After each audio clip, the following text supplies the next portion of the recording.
if we want to move forward and to transform data into action with the right decision, we need to integrate, as you mentioned, behavioral information to help the physician to take the right decision.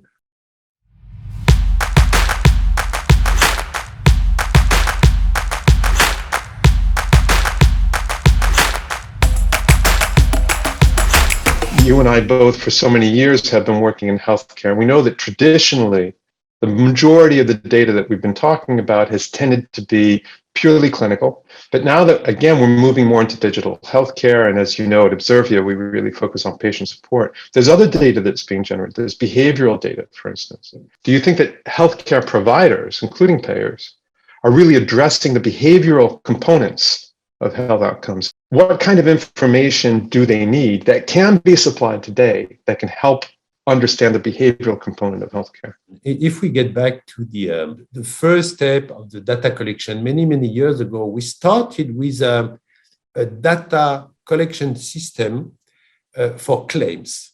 And we moved from claims to clinical data. It was a big evolution in the system, moving from claims to clinical data.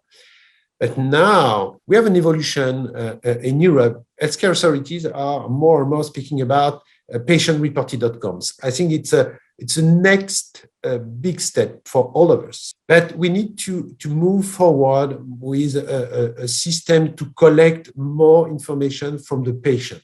And we need also to work with not only with data scientists, but we need to integrate, social dynamics perspective in analysis. So that's very important. But again, I think that with the big data, we have more and more data. We are able to segment the population of the patient in many dimensions. And we are able to isolate some group of patients.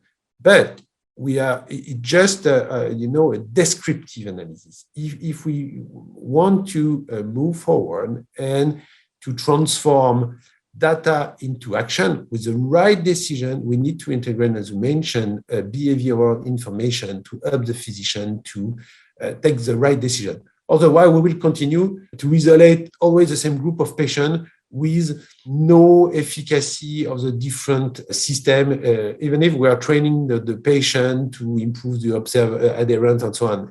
I think that we need to use advanced analytics to train the physician to be able to transform this data into action. And also to monitor. It's very important because the physician will use the data to transform the data into action, but we need to monitor the efficacy of the decision based on the segmentation using advanced analytics, integrating social dynamic information.